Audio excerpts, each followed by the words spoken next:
And of course, it's about our burdens. It's about what burdens you this afternoon. I don't know what it is that is eating you up. I don't know what it is that is giving you stress. I don't know what it is that is breaking your heart. Maybe kuna tu kitu ina happen, na wakati mwingine hata mind yetu inatuambia vitu mingi. Have you ever been in a place where things are okay, but your mind is playing tricks on you? Maybe you are there. And so even as we break bread, you can join me live on Facebook at Hope FM Live. Utanipata hapo. Nataka kusoma kutoka kwa Matthew chapter 11 verse 28 to 30. Matthew chapter 11 verse 28 to 30. And the word of God says, "Come to me all who labor and are heavy laden, and I will give you rest. Take my yoke upon you and learn from me, for I am gentle and lowly in heart, and you will find rest for your souls. For my yoke is easy and my burden is light." That is Matthew chapter 11 verse 28 to 30. Come to me all who labor and are heavy laden, and I will give you rest. And nikakuwa nikisoma the book of Lamentation and chapter 3 verse 27 to 30 there. You know, this is Jeremiah looking at the young people after, you know, this place was destroyed. And Jeremiah looks at them and he says, it is good for a man to bear the yoke while he is young. Let him sit alone in silence, for the Lord has laid it on him. For let him bury his face in the dust, there may yet be hope. Let him offer his cheek to one who will strike him, and let him be filled with disgrace. I was wondering, why is it good for a young man, for one to bear the yoke while he is young? And you look at the scenario there, you know, alikuwa amekosea Mungu, destruction was coming and it came, and this generation ambayo haikuwa inajua hata kosa, lakini walijipata wako mahali hapo. And even at that place where you're going through things, you feel like, you know, I do not deserve this. This is not my mistake. This is not because of what I've done. You look at what Jesus says, and this invitation ambayo Yesu anatupatia siku hii leo, anasema come to me. So as a young person, at times these things you go through as a young person, you know, you get the shock absorbers mapema. You are strong as you continue growing, but the truth is, our young people hata ndio wakati wanakuwa burdened, wanapeleka mahali pabaya.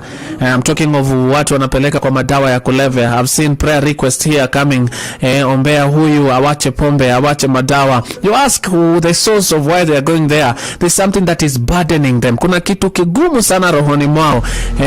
You look at why we do things we do, why we compromise, why we decide leo nitaiba, leo nitafanya hivi. There's a burden out there.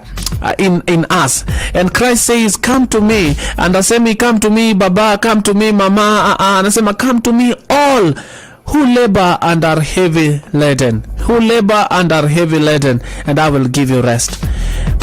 And so in our pursuit of rest, tumeenda kwa madawa, tumeenda kwa mapombe. In our pursuit of rest, tumeamua kuachana na Mungu, tumeamua kufanya mambo vile sisi tunataka, lakini on thinking we are doing the right thing, we are headed to destruction.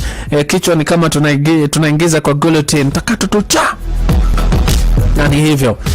So my humble appeal today, try Jesus Christ. Kijana, I know it's not easy with that degree, with that masters, or it's not easy dealing with the heartbreak and the quote unquote the rejection that you see around you. I know it's not easy, mama. Every end month uko na tumbo joto, nasikia watoto wanakuja nyumbani half term. You are afraid what will happen, mambo iende vizuri. Hakuna haja ya ku give up na ku give into the devil's scheme. Daddy, you have children at home and you're like, hata leo kutaenda aje Karis, hata sijui kuwata feed on what. This beautiful, it's no longer beautiful to you because of how things are. But Jesus says, you know what, you who labor and you are burdened, come to me. So I was wondering why Jeremiah will say it's good for you know, in Lamentations, it's good for a man to bear the yoke while he's young. I think a young person is able to maneuver around situations. So you young person, whatever burden it is, let it lead you to the cross. Let it lead you to Jesus Christ, kwa sababu yeye ndio anaweza peke yake. And you who are watching me and saying, Karis, you know, I'm not in the category of young people. Whatever it is you are going through right now, mahali popote ulipo, hiyo shida, hiyo jangwa unasema unapitia, in that state you are in right now, si umkaribishe Bwana Yesu. He will give you rest.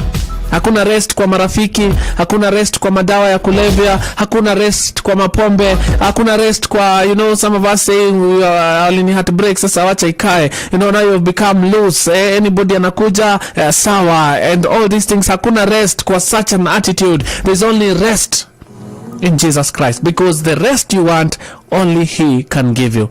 So today, what is it that is giving you, what is it that is burdening you?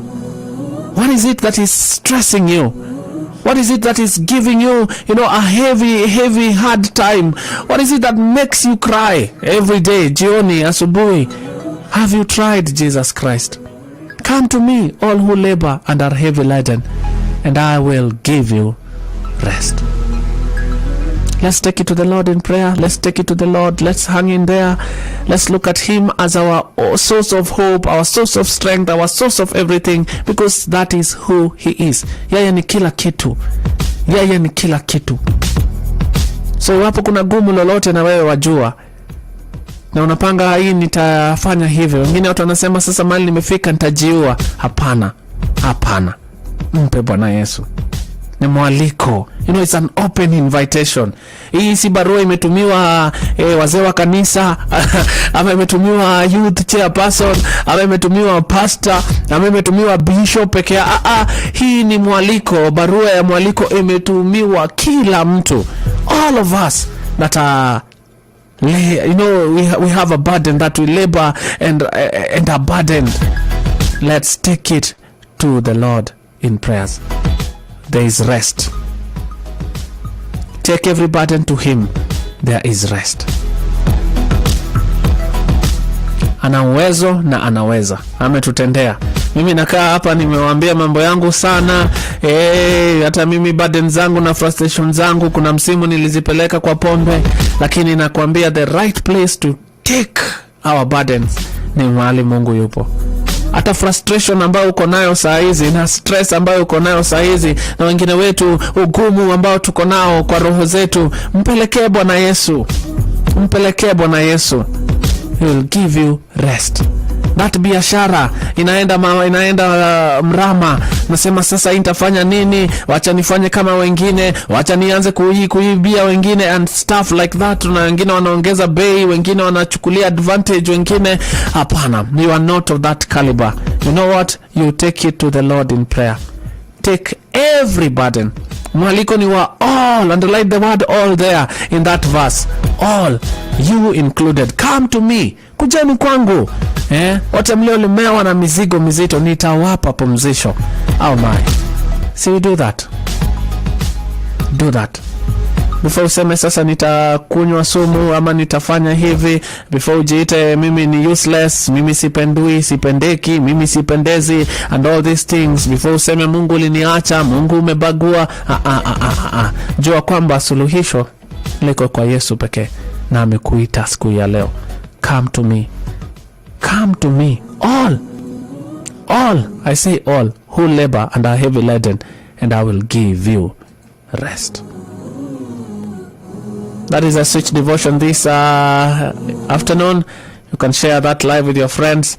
I'm going to pray with anyone who feels Karis, leo mimi nataka kumpatia Yesu maisha yangu, nataka kumkujia. Magumu mengi nataka kumpatia yeye, and maybe you do not have a relationship with him. Tutaomba kwa sasa.